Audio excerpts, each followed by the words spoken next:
say a few things there just to check your levels? Count to 10 or 5? Just do a wee count. Yeah. Tonight I am joined by Zach, a member who has been with us almost from the very, very beginning of all of this craziness. Zach, what is your name and what age are you? My name is Zahir Sabri. Originally, I'm from Iraq. I just born there. I grew up in United Arab Emirates. Wow. Yeah, 12 years there. Then Cyprus, 6 years. And then Syria, 7 years. Spain, 1.5 years. And the last station was Denmark. So you've managed to just stay ahead of the tax man then. So you spent a few years, the tax man catches you up and then you move to the next place. Yeah, I was traveling with the family, of course. My dad, he was an English history teacher. Okay. My mom, she was a graphic designer, so they was always, it's like traveling. And, the culture is different than Europe. So, like, we always stuck with the family until a certain of age so we can, start our life. But, yeah, that's the way it is. Now my parents, they live in Berlin. My sister, she lived also in Berlin, and I live in Copenhagen. Goodness me, what an early life. I mean, we were very young when all of that was going on. Yeah. It's a long trip. Yeah, it's a long trip. It's like it was a good one actually. It's like takes cultures. Like discover different certain cultures. Like Middle East, Cyprus, Spain, Italy. I've been there, living there, so it's a different culture. You learn. You get know more. People, how they think, how they grow up, how they. Taking the things. Yeah. So I take it you would be multilingual. You have a few languages under your belt. Right. I'm talking like Danish, English, and a little bit German. I was talking like Spanish, but I didn't use it for a long time, so I just give up the Spanish language. Okay. So for a living, for work, I mean, what do you do? Or I'm event organizer. I work for companies called Scandic Hotels. My department is events, so I'm doing all this kind of organizing all this kind of parties, big companies, parties, so you're meetings, big meetings, fashion shows sometimes. So like if I get through the day, then you get suited and booted and you get fancy pants. Yeah. It's hard work. It's very hard work, long hours, but I really like it. I enjoy it. I enjoy what I'm doing. This is the most important things, I think, in this kind of job, Yeah, I was sort of on the other side of the fence. Not my last company, but before then, 20-odd years ago, I worked and I would be supplying people like you with event. So the what we called, was it snap drape, the table skirting and all the conference books and all of the stuff for top hotels, and I would have looked after some of the top hotels in Northern Ireland at that stage. So I know the sort of guy you are, and you were always unbelievably busy. And we're working with the time, the time is very sharp. Snap. Yeah, it had to be. It was it. So a story. Though it used to have the title of the most bombed hotel in Europe. It was called still there. It's called the Europa Hotel in Belfast, a famous landmark hotel, and they were part of a group called the Hastings Hotels Group, and I looked after them as a key account manager back then. And they got this guy in from I was only in about a year or so, and this new guy came in as a manager, and he was half Hawaiian, but he grew up in New York. So he was a real New Yorker. And I arrived for my first meeting with him, and I learned a real lesson. of him, and I arrived, and it was about 4 or 5 minutes late for this meeting. And I sat down, and he chewed the face of me. He was angry with me that I had wasted his time. Says in his thick New York accent, I'm only here 2 weeks, and you bastards are late all the time. This is when I say it's 9 o'clock in the morning. It's 9 o'clock in the morning. You're here at 1 minute to 9. That's on time. 9 o'clock's late. I want a New York minute, not a Belfast minute. So I learned, and from that point on, I've always and as you're the sort of guy that's the same. I am quite sure it has to be on time. Late is late. And I learned a lesson about and it drives Judith insane at times, because I need to be, the most frustrating thing for me is being late. Absolutely, it stresses me out to no end. Okay. Family, kids, are you married? Do you have any children? Are you a partner? I have been married 10 years ago, divorced, having a girlfriend. Okay. Having a girlfriend, and she have 2 lovely kids. Brilliant. Yes. Very good. Okay, so the one thing that, we've known each other for about a year or so now, Zach. Yeah. Yes. And I know you as a tough racer on the track, and now we know this is what you do, and we know you've travelled around. Do you have a secret talent? Is there something that would surprise everyone that you're good at, or something that you do that away from all of this? I'm good at actually shooting. Okay. You spent too much time in Iraq. Okay. That's my talent. I like, training, for example. Okay. Like, I like, training. I like, what we call it, karting. Okay. I do karting. I do shooting. The most talent what I do is I like to race. Yeah, that's what. Yeah, so nice car with nice V-power and all this kind of things. So when did you start sim racing then? I started sim racing actually in 2018. Okay, and what was that? What did you start? It was Gran Turismo 7. On a PlayStation? I started with, Okay. Gran Turismo 7. I started Gran Turismo 7 for 1.5 years until it's become ACC. Okay. I totally stopped Gran Turismo, and I moved 100% to ACC. I just start to hate Gran Turismo after when I saw ACC. I don't think you can go back. I don't think you can go backwards. No way. I mean, I think at the time, I suppose when the new Forza was coming, I kind of thought I was going to do a day or two of ACC and a day or two of Forza. And I haven't played Forza once. I mean, it was my poison back then, but way back. But I couldn't go back to that Simucube feel anymore. No. I felt like if I'm gonna go back, it's gonna be it's like a big shame of me, to go back to. I feel it's just like it's a kid's game, Gran Turismo compared to this, it's like ACC in the beginning of the ACC when it started, to come out. I feel just like, this is the right game, to race, yes. The right people, the right attitude. You can feel everything, the engine, controlling, everything in the car. It's the same as like racing, So how would you describe your driving style, Zach?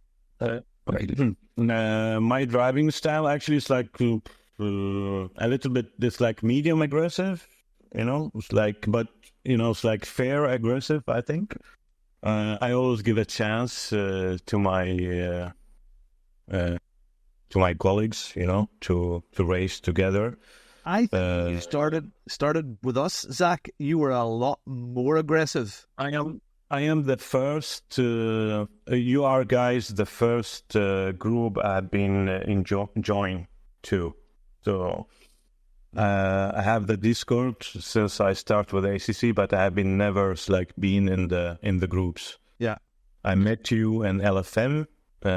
You was racing in that time. I can't remember which track. And I went to your Bongo Racing, and then I signed. And the guys, they were so warm, welcoming, and we start talking and blah blah blah. I like this kind of gathering. From the first time, it's like you feel that you have been talking with these guys like for a long time ago. Actually, it's like it was a really good atmosphere. It was really good gathering, warming. It's like I feel it's like this is my first time. I joined this group, and this is the right group I'm in. So I'm in. So absolutely, and you're very, very much part of that community now. A race isn't a race without Zach in it. It really is. In the beginning, I was so aggressive because I couldn't, it's like I didn't race many races with the guys. So after that, when I started practicing with them in practicing sessions, I start, each one, it's like how he drive, how his style, how the space I should give. I'm sorry, I don't mean that as a negative thing, that you were much more aggressive, and I think that is part of it. Yeah. You didn't, people when they come in, they don't know, and they're only used to random lobbies, and they are generally an awful lot more aggressive, and you've got a 50-50 chance of surviving a race. And again, if you get if you get a good 30 seconds in a race of close racing, it's brilliant. But I think we get an awful lot more of that now. There's more in a whole race. You get lots of times when the pressure is there and it's good, close, and it's fair. So, Okay.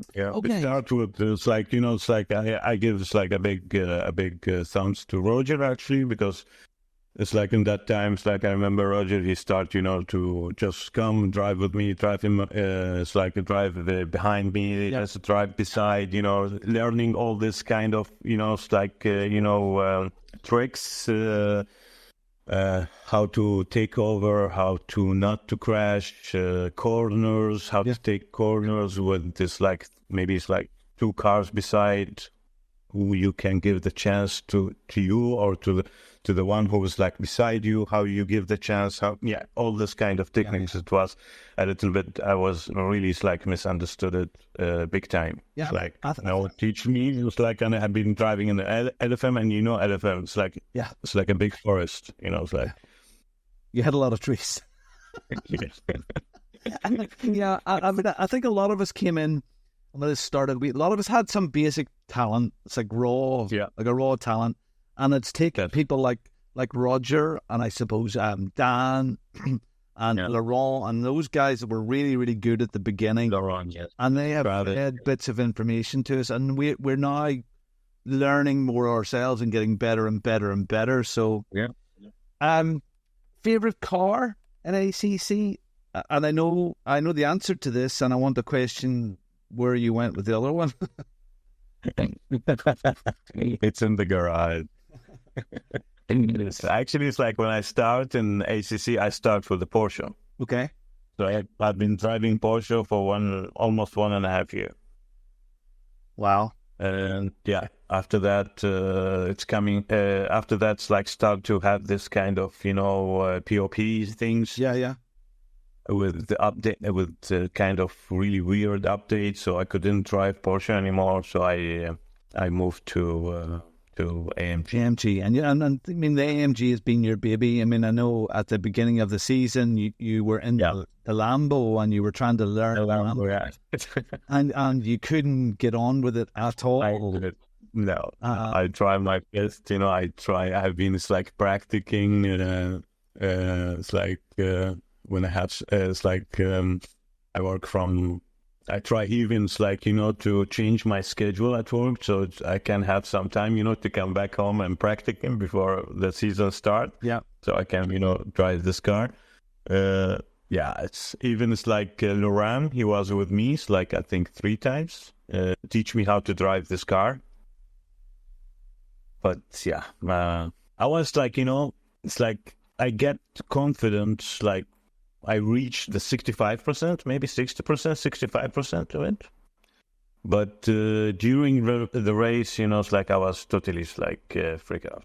Yeah, I seen it. I seen you struggling. I seen you were there. And it wasn't lack of effort, because I seen the effort that was you were trying to put in. I will love this car. I will master it, and it just never happened.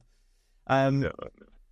So you found me through LFM, and then you joined Bongo Racing Community, and that was brilliant. And you've stuck around because I suppose you've said it already. So the community and some good racing. Community, yes. Have you ever watched the old program Cheers? It's sort of everyone knows me, and it's well given. That's the sort of atmosphere that we have. The gear, very nice. It's like, you know, actually, it's like it's not only Roger. It's like Jason. Many names. I'm not good with the names. Jason, Dara, Matthias. I think also. It's like, you know, it's like when you ask a question, you get a lot of options. You know, it's like sometimes you get really confused, because it's like the knowledge of the guys, what they have. They have a lot of knowledge. They have a lot of experience. It's like, and that's what you need from your community. It's like they have a lot of. It's like also love, warm, welcoming. They have a lot of patient care, and that's what we're looking for. It's like that's what if you get all this, like you're in the heaven. Thank you. Well, okay, we'll go as far as that. I mean, we do have our behind the scenes. I mean, behind the scenes, there's a fantastic team that helped me put this together, and we do come to heads now and again, but it's respectful and good, and we can have a debate, which is important. Yes. You're absolutely right with the level of knowledge, and my learning curve has been very, very slow. Yeah, I've got better and better, but when I see some of the guys. I'll give you, like Dara, for example. Yeah. Dara knows every little quirk and twerk and tweak and they're making adjustments to their settings, and I just get into the car and drive. It's great, Dara. I just get into the car and drive a standard setup, adjust the tires, and away I go. I don't. My brain does. Yes, I'm sure I could learn it, but I just haven't said, no, Robin, you have to learn this. But these guys are just like sponges, and they just suck up all that information. It just blows me away. Absolutely blows me away. Yeah, me too. It's like Dara is one of the guys who's always posting some things like about the sim racing, and try to let the guys buy this kind of product. But like it's like if you want to spend your money, just watch Dara. So it's such a pet. Anyway, I was going to say it's such a pity, such a plonker, but I can't say that. I'll cut that bit out. What sort of gear are you using? And is it what you started with? I start with Gran Turismo, like with Logitech, and after when I just stopped playing this game, I was having. I remember this Thrustmaster. Yes, Thrustmaster. Yeah. Ferrari. It was Ferrari edition. I had that. Yeah. It's like a Formula One wheel. Yeah. And after that, when I get really serious in this game, I start with the Monza 5. Now I have Monza 9. And good stuff. And it would be a recommended product. It's good. Yeah. And there's also an upgrade is coming soon also to I don't know. I'm confusing between Monza 21 or Monza 21 or what's called this Assetto. Yeah, Assetto. Assetto. Yeah, it's a Danish company actually, but they don't have any shop here in Denmark. Oh. So I think it's kind of, I don't know where they're selling all this kind of their sim racing things. And I'm probably online. You only hear them in a really fast turnaround when you order stuff off them. Yeah, I think it's going to be, they promised me. I had an email from them. They told me it's like as soon as you pay your order, it's going to be like 5 days. That's great. Yeah. Yeah. So yeah, let's see. That's cool. It's a rabbit hole, and it's a cash grab. And once you get into it, it's just you think, oh, I'm finished now. I've got everything I need. Yeah, right. No. Do you drive single screen, or do you drive triples, or a super wide? Single screen. I drive single screen. And what width is your single screen? It's 30. It's 38, 37. Okay. It's the Samsung wide. Okay, the widescreen one. Okay. Yeah. And I was thinking also to have this VR. So I love the VR. Yeah, it's like it's like that's the problem. It's like every time it's like you need to upgrade. So as soon as you upgrade your paddles, so you have to move to your PC. Yep. So you have VR need a really good graphic card. So you need to look for your graphic card. Never ends. And won't end. And they'll keep on making the software more demanding, so we have to upgrade our PCs. They'll keep on having us to have extra graphics cards, everything. The wheels will get better and better and better. So that's just the way it's going to go. With your job the way it is, how do you fit in time then? I mean, do you work through the day only, or with the functions? I work. It's like it depends. It's like my events. It's like most of my events is like I have it in the morning. Big kind of event is like dinner event, presentation events, meeting companies with dinner package. That's happening in the night. So, but as soon as I get the season, the Warrior season 2. Yeah. So I took all the dates, that they have a race on it. I give it to my manager. Oh my goodness! And I tell class. I give it to my manager, and I told my manager, in these days, it's like no, you have two options. You give me a day off, or you put me in the morning, so I can race in the night. Let me. Yeah, and he was looking at me and said, it's like, you take it so serious, this sim racing. I told him, yeah, you can enjoy it, like, if you like this. No, I'm not really. That's dedication. I love that. Lose him to come, too. I love that. All these people traveling on business and stuff, like people, if somebody's away traveling tonight, it's ridiculous. They've got their priorities all wrong. Zach here, He's so cool. He says like, it's like, what? I don't have a problem with it. It's like, you just give me the date and I will fix it for you. So here we go. For somebody that was going to just start out, Zach, what would you recommend? How would you recommend? Somebody, if your mate came to you, your friend came to you and say, hey, I want to start what you're doing, what would you say to them? How would you recommend it? The same racing, you mean? Yeah. Yeah. I think it's like the first things like I don't know. It's like budget. This kind of sim racing is need a budget. Is need to have, if you really want to go through it. You need to have a budget, you need to have education, you need to have patience, and you need to have a good friend. Absolutely. People to help you through that. Yeah, that's help you through. Otherwise, you're going to struggle, I think. So, as well as then ACC, have you dabbled in anything else like iRacing or No, iRacing, no, I couldn't. I tried like 2 times, 3 times. I didn't like the physics of iRacing. Isn't it so odd? Isn't it so? Yeah. It's like it's black and white. It really is. Yeah. The graphic, the physics. It's not. No, I couldn't.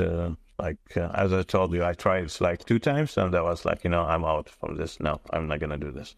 Yeah, I am like this. I've tried a few times, and I think it looks so dated, and maybe the physics you would get used to, but just the look at it all just seems so. It's like, I don't know. Just 10, 15 years ago, what I would expect. The textures look flat. and it's it's like you're driving on ice or something. Yeah, I can't feel anything. Braking is like, oh my god, if you it's like look, you brake, you out of I don't know, you jump, you just your car throw you to other side of the track. Yeah. No, I couldn't. No, I couldn't. I tried with Roger the AMS2. Mm-hmm. Le Mans. We was driving, I think, together also. He was like, on off. But now the new Le Mans Ultimate that has come now, I really enjoy driving this game actually. Yeah, it's have a lot of issue with right now with the online things and some kind of a lot of issues. But I think it's like I can see it's like with this new hot update is coming, they're fixing a lot of things. It's going to be a good game. I think it's going to be. I want to wait until it's a good game. I mean, I have played it and it's fun and great and everything. Yeah. In fact, yeah, I think it was a big spot in this game. So like everyone looking for. I think last Tuesday morning the ACC servers were down and I jumped in. I love the LMP2 cars in it. I think they're sound. All the cars, yes, all the cars. The physics is wonderful. It's unbelievable. The physics of the all cars there. So in just under 2 weeks now, we're getting the Nordschleife, the Green Hell. And I think that's going to bring a real boost to ACC. Is that something you'll get stuck into? Because, I mean, it's going to be big races now. To be honest with you, this track, I'm not really good in it. Who is? It's not one of my favorite track. But what they're going to do, I'm going to practice. Yeah, that's what we're going to do. That's what there's a lot of kind of like, I think Jardia yesterday, he had this kind of 5 minutes talking about this update is coming. And he mentioned that, some cars are going to come, some cars he think that is going to come out. Yeah, so he was hoping that with the update, not only there was that they were going to have an updated version of the main racetrack, Nürburgring, the rescan, and that would make sense. And then he was talking about some extra cars. It was the new Aston. He thought was possible. He thought the Mustang was possible, but less, and the Corvette absolutely not, because it's not on the main European circuit as yet. Yeah. And he thought there might even be an extra track. I mean, he said something about another track, possibly. I can't remember. Didn't quite get it. I didn't rewind it. I had it on the background. Yeah, but that's good. So, I mean, that's the 1st of April. So that comes out, and I think there'll be 2 weeks of everybody going bananas at it, and then realizing how bad they are at it. How bad? And it's just a thought. Cause you know what it's like in Spa. And you go up Eau Rouge and you invalidate your lap. Can you imagine doing that at the Nordschleife? Yeah. So you've done one full warm-up, one full lap, a pace lap, and then you start it and you invalidate and now the first batch of S's or something, and you're not 8 minutes away from doing it. Yeah, that's going to let a lot of the driver to be careful, and drive safe. Yeah, it's gonna be a little bit. It's gonna make. Otherwise, it's gonna be so annoying, wasting time, annoying. It's like you have to do another drive to approve your lab or to validate your lab. Yeah, so this track is gonna bring a lot of kind of careful driving and patient, and try to be in the track. Your best to be in the track. Zach, you've been racing now for a while. Is there anything that happened, or is there an event or something around this that it sticks out when you go to bed at night time and you lie back and you're, oh, that was fantastic? Or do you have any of those moments? Yes, I have it. I have it in season 1. Yes, we drive in Valencia. Okay, I finished third. Yes, third. Yeah. that was a good victory for me. I really I enjoyed driving Valencia. I was surprised of myself that I'm, doing good, timing good, lapping good. The car was really It was sliding, smooth and good. Yeah, this was one of my best driving Valencia track. Most of the season one was really great for me. In the beginning, I was making a lot of, not a lot of accidents, but some kind of aggressive move. But, it's like we learned from all this. Yeah, I'm just looking now to see where you stand in the overall championships.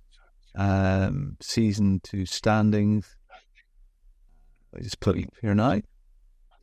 I think 9. Yeah. You're 9th overall and 7th in.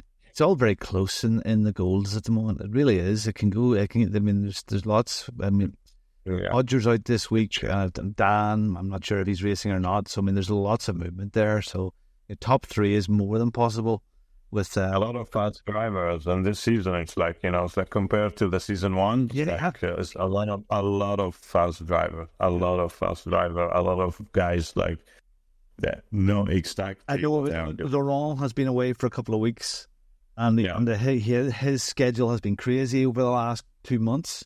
And I was talking to him this morning, and he was saying, you have all moved forward so much now that I'm going to be struggling to keep up with a lot of the guys that I was way ahead of. So that's brilliant. That's good. That's the way you try to update your skills too. Yeah. You move. We're all improving together. Yes, that's the way it is. What do you think that sim racing? How is it going to develop? I mean, you mentioned VR. Do you think that's the future? Some new technology? Is there anything strange that you see, or you think it's going to be in 5-10 years' time? I think it's going to be in 2 years. It's not that 5 years down. No, it's moving very fast. The sim racing technology and the future of the sim racing is going to move very fast, I think. With VRs, I don't know what's going to come, but it's like now the VRs, I think, is going to be the key, to... I think when you see real-life race drivers taking sim racing as a really important tool to their race life, I mean, I think about it, when a race driver gets in his car, he only gets a few hours and a few hours practice. Where this here now, there is it's not just fun anymore. To them, it's a real tool. So, and if that happens, well, it's going to get better for everybody. Yeah, it's like as you say, it's like the VR, and it's like also it's like they start now coming with. The sim rig and the pedals, the brakes, the wheel. Is a lot of, it's like, it's going to be a lot of investment in this. Yeah, I mean, the biggest thing that I seen in Germany, the most, excuse me, some of the innovation stuff that was there was movement. So the actual, the movement in the rigs. And this is one of the things. And one of the most innovative things that I seen wasn't in the full movement. It was actually in your seat, and the seat was squeezing you with like G-forces, and there was a vibration in it, but it was in corners. It squeezed on so you were sort of getting that more feeling of G-force, and it was bringing it out just slightly inside, but it was. And that was using like air pumps and different bits and pieces in it, and expanding and contracting, and that was one of the most impressive things that I seen there. And it were the big haptic movement rigs. They're very, very expensive. They're noisy. That's true. And also make some people ill. Yeah, I saw it in the last. I think when they make this the last show in Germany. You was there also. You are ADAC. Recording. Yeah, and I'm back. I'm back in October. I'm going back this year again. So there's another thing I'm hooked into. I think, German people, they are really, it's like, they like racing. Of course, like, Germany, all the racing, most of the racing cars, like Audi, AMG,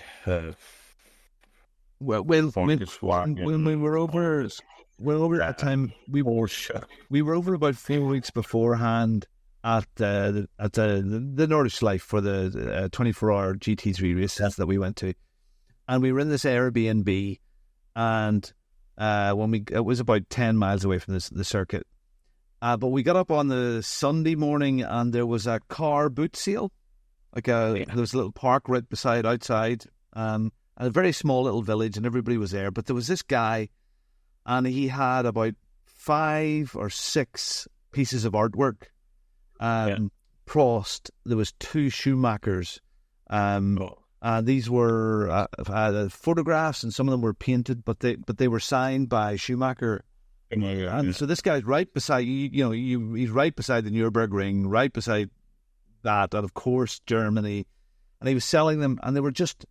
I am kicking myself now for not buying them. They were too big to take as hand luggage, and we only had about an hour or so before we had to go, and I'm sure I could have paid for them, and he would have packed them and sent them. But I wish I had bought them, because they were superb. Yeah. I think there was stuff. There was Prost. There was Eddie Irvine stuff. There was he had all the stuff that he was selling that he's collected over the years. And I'm kicking myself now.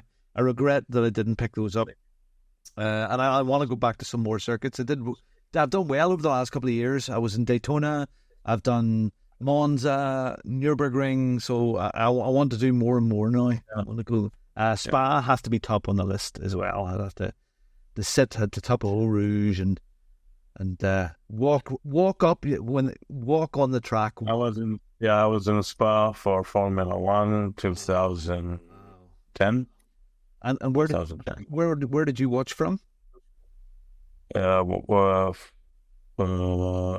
From Rouge. Oh wow! Right, okay. Yeah. And really, I wanted this. It was this package. You get the weekend package. Okay. So I signed for it with my girlfriend, and we went together there. It was really nice, actually. Wow. Yeah. Okay, funny stuff. And you'll probably wreck your phone. I'm not even going to ask you what was the last thing you Googled, because you're using your phone for your camera right now. I'm not even going to ask you that. Yeah. I'm going to mention. It is now 20 to 9. We are just over half an hour away from round 6 of Warriors at Monza. Yeah. In the dark. In the dark. I'm excited for this race tonight. I'm nervous about it. Me too. I'm nervous about turn 1. I'm nervous about what will happen in that first lap. I'm hoping everybody behaves themselves. I think I've got a half decent bit of pace. And if I can keep it out of the barriers, I should hope. I'm trying to. You always give yourself the kiss of death, but a good solid finish tonight, I would really, really like. And it's going to be interesting because we're at the edge of fuel consumption once again. It should be okay, but we are at the edge. 120 liters is a bit less than what the computer says that you need. So. And I think for my AMG is going to be 131. That's what your requirement is, 131. Yeah. I do 3.1 for that. And what is what's the tank size in the AMG? 120. 120. Because it was so funny in Spa that in Spa it's like in Spa I went with this strategy, saving in the middle of the race. So I go to engine 2. I was in engine 2 for 15 minutes, I think. And after that, as soon as I saw you, actually it was 5 seconds in front of me. I check my tank, and I switch to engine 1, and I say, you know what, let's catch this guy. You did, because I think it was about 10, 12 laps to go, and the realization hit me that I was not going to make it. I turned everything down almost to pace car mode, and It was so yeah. I heard someone talking about, it's like Robin, he's saving race like hard because I think he didn't had enough, to finish the race. So that was one of the reasons that I just turned my engine map to 1. Well, we'll watch. I was saving a lot. Yeah. We'll watch it. I end the race with 5 liters. We'll watch it closely tonight. I think we should be. I don't know. I'm not sure. We'll watch it close. But again, I'm not aware of it where I really wasn't aware in Spa. Like, it's like, I don't know. It's like Monza is different. It's have a special kind of, I don't know, atmosphere, I think. It's like, it's really hard to the tires. It's like all the tracks we say is hard to the tires, right? It's like every race we race, we say it's like, this track is really hard to the tires. But Monza is like, I think it's really tough. It's like, I don't know. It's like you need to watch your tires. You need to watch your, your tank. You need to watch everything. And and I think driving within yourself and being consistent is the key to a lot of good results. Yeah. I know some of the guys are very ultra fast at the moment, but whether they can keep that up lap after lap, it's going to be fun to watch tonight. Zach, is there anything that I should have asked you about yourself or your sim racing life that maybe I should have, or is there anything I've left out? No, all good, man. All right. Well, look, Jack, I love having you as part of the community. I love that we are global. I mean, from Jean in New Zealand to yourself now in you're in Cologne. Cologne? No, you said you're not in Berlin. Your mother is in Berlin. I'm in Denmark. You're in Copenhagen. I think it's just fantastic. We have so many people from all over, and we all come from different backgrounds and different styles of life and different jobs, from actors to joiners to sales guys, to you name it. We are all there, but we all have this common thing that is a leveler. We go all and talk about the sim racing on the same level, and it is fantastic. Sim racing, respect, warming, like it feels like we are like a family. Actually, I love having you part of it. Thank you. So, thank you very, very, very much for chatting to me this evening. People were going to love to see what you're like and who you are and who Zach is all about. And I will see you on track in half an hour's time. Yes. Thanks, you. Thanks, Zach. See you, man. Cheers, buddy. See you. Thank you. See you. Hey. And we're done. That's it. That didn't hurt. He's gone. Shit. Just by myself again. What do you know? Then he waddled away, waddle,